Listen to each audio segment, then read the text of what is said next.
Vamos. So, we are going to talk today about strokes. Strokes, I don't know to what you relate to. I'm going to say in Spanish, it's caricias. So, it's this kind of concept, because I don't know anyone that knew this concept before, the stroke concept. So, it's caricias, and we use it in a psychological view, in the sense of the contact with the other. So that's why I bring that. Is what kind of contact I'm having with someone else, and for sure with myself as well. So it is used from the psychodynamic approach, transactional analysis, that I think is one of the best methodologies that there are with theory and practice in general. And that's why I got up the concept from there, but as we are going to apply it in a different way, because what I want is a little bit to bring you what I think that it works the best. And that things, lights that they really strike you and say, oops, yeah, that's me. And that's something that I could work with. Though I think what we have already done, the experience is, I don't want to put numbers, but as important, okay, as this. So in that sense, what you have to learn is already in the system, I would say. This is just a little bit to food for the mind, you know, to put the labels and so on, that we also need it because we are here all very, very intellectual. So, cognition, but so it is the description of the transactional analysis about these strokes is the unities of recognition between each other, okay, among beings. For sure, it can be also with animals and also with plants, trees, and so on, because that's also a very interesting contact, I would say. I don't know if you have these experiences, but the grandmothers, the mothers, they talk to the plants, okay? I talk to the plants as well, very beautiful, and I think it's something that it's beautiful that we bring it out. We talk to ourselves, okay? All of this relational aspect of just recognizing the existence of some other being, okay? So that said, I connected with the last day approach or dynamic that it was needs in very like a big summary or synthesis of we have 3 needs, human being, mammals as well, and the first one it was protection. It's to bring safety to the baby. Just remember that kind of, I need to provide that kind of bonding in order that the baby survives. I don't know what I talk to. But so first protection. Second, it was the phase of the autonomy. I put there the freedom, which it means I give safety so the baby can explore. Okay, but it's because I have done that. So in a way, that's just why it can be contradictory. I bring contact and then you go, yes, because I got the right contact, I can go to chiki with the world. How important is that? Because if I didn't get the right contact, I feel very shrinking, anxious, and it's like, no, I stay in contact with you. Because if I leave, fear of abandonment, you are not gonna love me anymore, for example. So the wound here, it will be, and also for sure, I guess we all agree that the purpose is to not to act from our wounds, okay? Not to decide that the action I'm gonna choose is because I'm wounded. We are all wounded to some degree, and it's not a big drama in that aspect, but it's also to say, for sure, we didn't get the right contact because, what we talked also the last day about, fathers working, mothers, they needed to be there as well, sometimes because they didn't choose it, but it was the community or the society pressing you to do it, so it's very difficult for them as well to understand, to acknowledge that it was also not their choice either, it was what they needed to do. But here, and I think in this generation and so on, we are really like learning to say, hey, I mean, I shouldn't react just with my wound or with my fear. I should, of course, have my reaction, but the important thing here is would I respond to my reaction? And I can free me a little bit from that. Because for sure, if I explore and I'm scared of losing my contact, there that can happen. But also, if I don't do it, for it not to happen, then I'm just increasing, chronifying the fear. Do you follow me? It's like if we don't expose to the experience that I am scared of, I'm gonna be all the time scared of this. I don't know, with this public speech is very normal. If you have never done public speech, the first time it's, they are a group, they are more than me, they can eat me. So my whole system starts to dry here, to sweat there, all the anxiety is like that, no? And then you feel all the tension. You feel it in the moment and afterwards, because it is something that, in biological terms, it is week 6 more than 1. So if you want to attack me, ciao. I mean, no existence, no survival for me. So in that sense, until I govern that experience, I say, hey, I can do that, no? Experience in the university and so on, but the more I face it, the more I gain my confidence, and I say, yeah, and I can even enjoy it. This is the same. I need to expose me to find out that there are resources in me that can deal with that fear. Make sense? Mm-hmm. Affection. Affection is all the line of love, of recognition, of self-esteem, which is a word that I have my things with, because nowadays we use it like, what's the number of your self-esteem? No? Sometimes it's a little bit, in my opinion, too much of focus on to the self-esteem in a behavioral, with all the respect, American way. You know? This kind of, I need to look good and I need to trust me, or fake it until you make it. Mm-hmm. Is this kind of, no, I mean, isn't it about, I think, more to be connected to what feels right for you and not to just look good, cheeky. I mean, that's a personal experience, we'll talk about it. But I think it's just, the important thing again is the connection with the inside and what I show to the others. Because I know a lot of people that they look super good outside because they are in this self-esteem thing and they operate or do wonderful things to their bodies, but they feel like shit inside, okay? So it's not also how you look, it's also how you feel and how much coherence there is with what I express.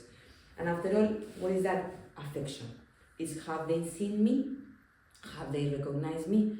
Have they told me like you are good enough, that it's okay to be you, it's okay not to do those things okay, it's okay to try 100 times, until you learn. Because if we just avoid again the experience of fear, we are never gonna get the strength and the resilience that we need to grow. Okay, so of course, if I'm gonna be safe for sure, first thing, but I'm not gonna feel free and power, and I'm not gonna feel for sure, I can accept me and love me with whatever skills I have. And with this example I put with the public speech is one example. Anyone, there are people they don't enjoy it. Not everyone has to enjoy that, but that's an example. Second, classification. I did there 4 kind of categories, which I also wanted to use for you to remind. Some of you are more advanced on this, the others are new to this, but doesn't matter, I think it's quite accessible. Human being experience is made up of 4 elements mainly, okay? One, it is our cognition, again, from where you are possibly now hearing to me. Second, all the beliefs, ideas, and of course you are already discarding some of it, or thinking no, or yes, or however you are here, we are exchanging from them. Emotions, what is that? All the feelings that I have there. Instinctive, body work, that's what we are working with our impulses, sensations, and so on. That's also a way to receive the world. That's also why I put you like half an hour at least of this experience of, can I be in my body? Because normally we are not in the body exchanging with the world, okay? We just exchange with our body if we exchange in the gym, in my yoga practice, or so on. But the bodies, the poor bodies, they are super abandoned, We just shower them, dress them when we can, dress them and tiki, But that's it. So it's very important to find out, what information it has this, because this and this, they have a lot of information, emotions and body. And by the way, that's the storage of the unconscious. That's what we cannot control. The mind we can control much more, sometimes, not always. But we can decide more or less what to study, what to read, and what ideas I want to update. But these two, I wake up every day and there is a state there. I feel like, wonderful, platonic, or I feel like shit. And I don't choose that, Or I don't even, I'm able to sleep. So that is my unconscious processing of things. And this is here. That's why in therapy we focus a lot on that, And you cannot just do work here, okay? That's also very important. Behavioral actions, for sure. That's all the science and all proving like we can measure things, we can go into the action in order to change the inner experience and the state of the being, for sure. But if we just change the action, that's also very short. So that's why it's very important to habitate all of them, no matter what personality they have.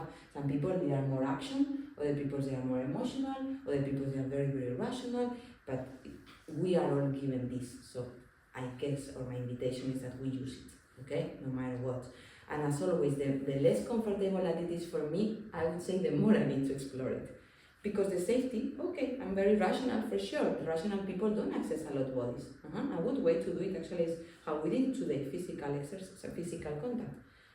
That's one of the recommendations we get as psychotherapists, always like go into body sensations, and the other one would be into actions, for a very cognitive person.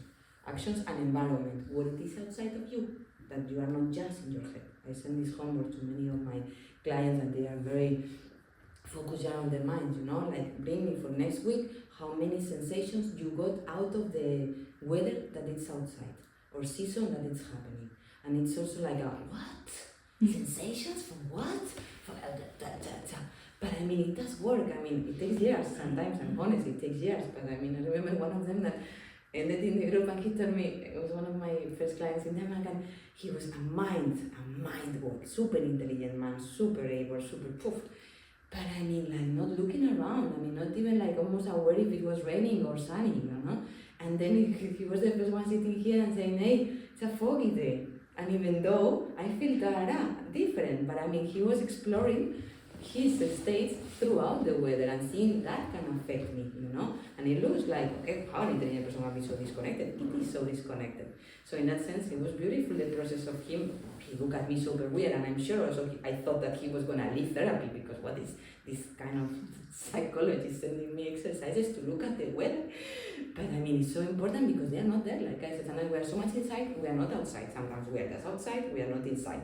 And sometimes we are in the mind and we are not in the instincts. And then all the way around. So as much as possible, try to explore all the ends. So that's contact that we have. Second, another classification of the contact would be positive and negative, which I also fight a little bit with this idea, because anything is positive or negative. I mean, the things are how they are.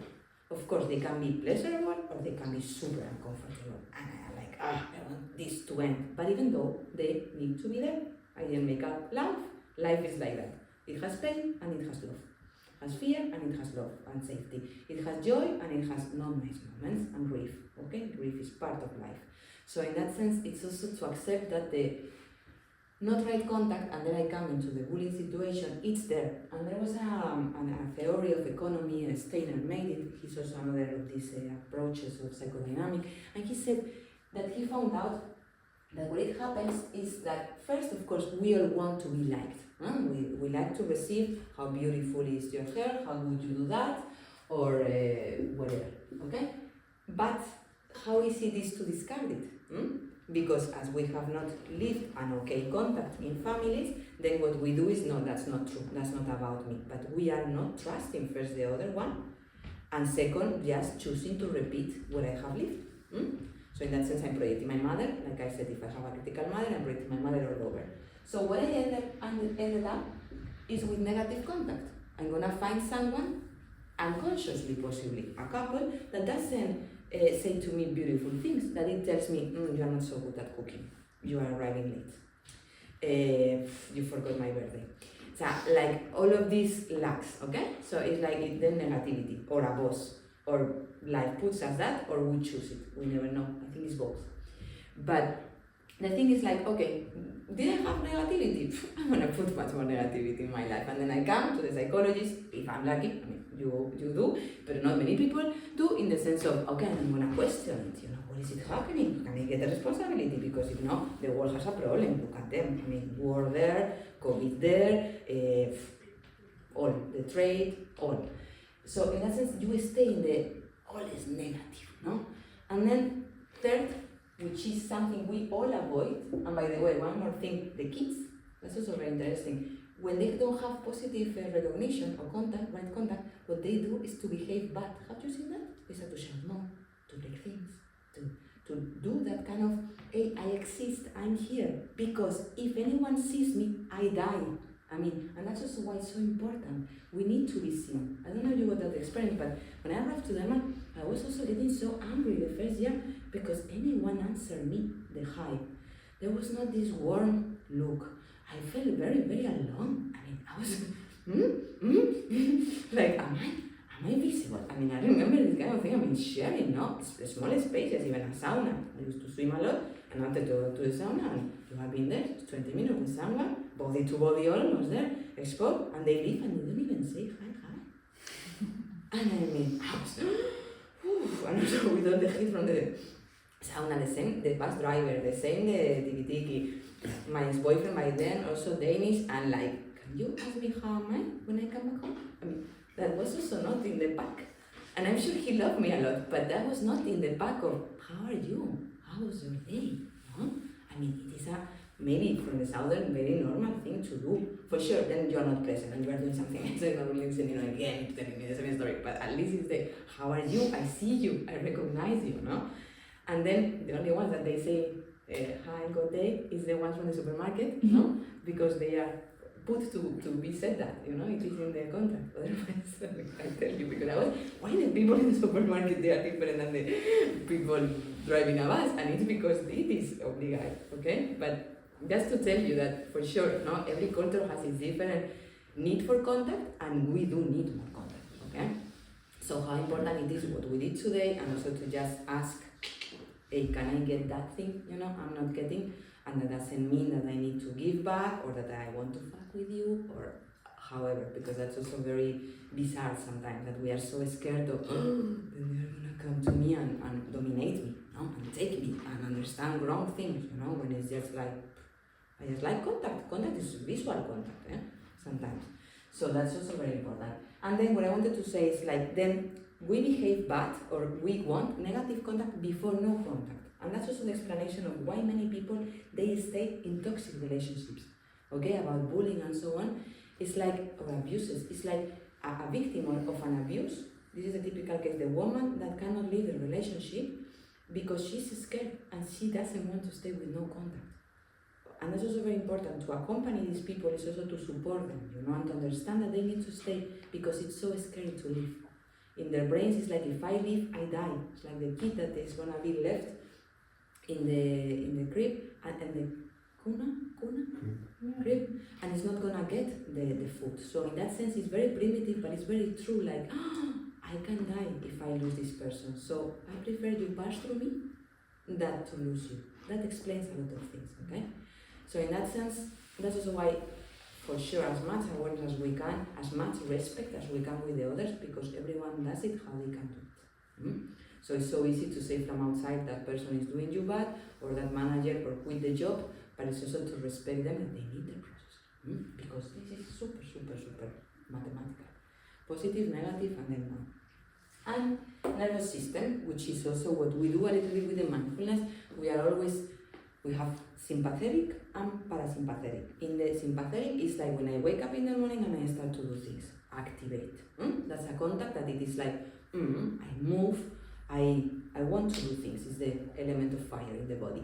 Then the other one would be how I can just go down, wind down, the typical recommendation in the evenings to start to just put less light and be more soft with yourself, and just to start to be more relaxed. And I see that a lot, like a lot of the people that they come to therapy and they don't know what they need. So do you need more stimuli or do you need less stimuli? And that looks, again, very simple, but do you ask yourself that? Because sometimes we are listening music every day to work when we don't need music. What we need is tranquility. And silence is healing, by the way. That's said from research. So in that sense, we are so scared of silence, we are so scared of no stimuli. So as I said also, for sure we need contact, but we also need the rest of not having the contact, and to choose and graduate with that. And then again, good communication. Hey, I mean, I love you so much, but now I can receive more verbal from you. Maybe we can have physical contact. That's also a very beautiful exercise to correlate with each other. And to just say, I want, maybe not a massage like we did today, but just a hand there. And just to stay in contact like that, but no words. Because words, they mess you up many times.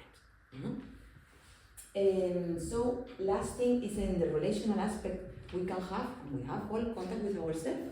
We always talk to ourselves, am I good enough, am I not good enough, do I want that, don't I want that? And that's the most important, I would say. I didn't highlight it, but obviously, like, if this is going right, the rest of the contact is going to be much more right. That's why we are here, no? Self-awareness, individual.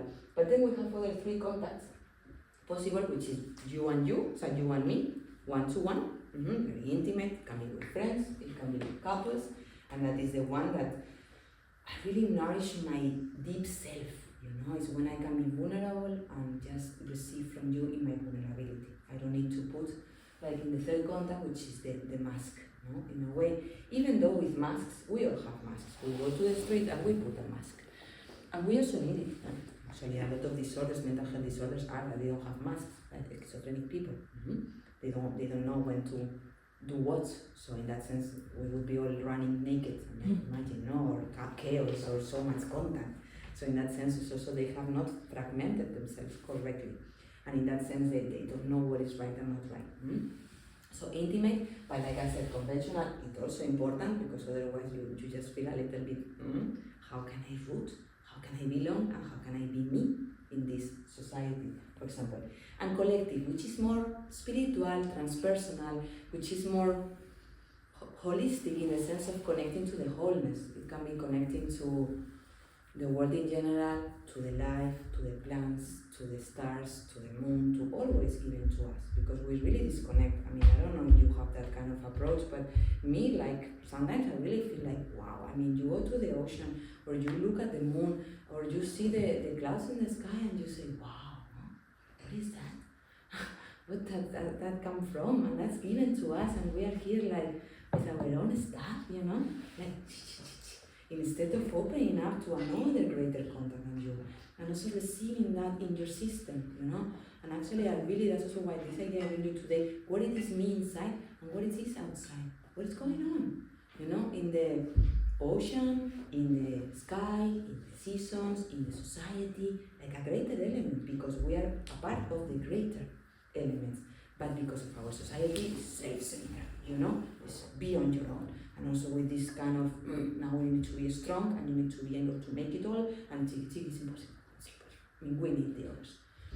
And that's also very important. We need the others to mirror, to challenge, to heal, and we need also that kind of aspect to make a meaning, you know, and also to have this life purpose as well. You know? To also sometimes to surrender to the wholeness and to say, I have no one, I have no idea of what is going through, you know, in my system, or when people get pathology and so on, and they start to trust in that much more, you know. And I hope also that we don't have to be in a critical state to connect this with this like a resource, because that's life, and that will stay when we live. So I think we also have a lot to learn from there. So that's the summary of all. Questions? Anyway, I want to open up a debate now, or a debate or a personal actually. No, I was just curious, is like only physical strokes or also metaphorical? Like considering that the collective universe, that's just, of course, not that actual touch, right? Yeah. So do you mean also in general, like intimate and conventional, just with the masks on, is also just metaphorical in the sense of like a hello, or also like a hug between colleagues, but with masks on? Like,